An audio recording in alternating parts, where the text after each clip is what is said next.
समस्ते मो सांग कहब मु ओडिया भाषा एवं साहित्यर समृद्धता को सक्रिय भाव प्रोत्साहित एवं पालन करने को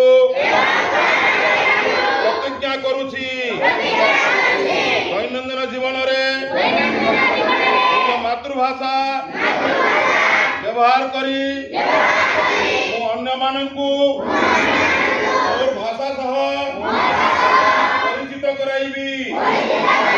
कहानी कविता एवं परंपरार आदान प्रदान माध्यम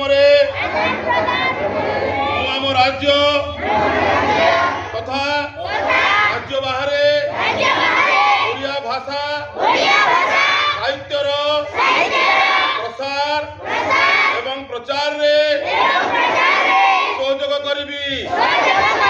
वंदे उत्कल जननी। धन्यवाद। फोटो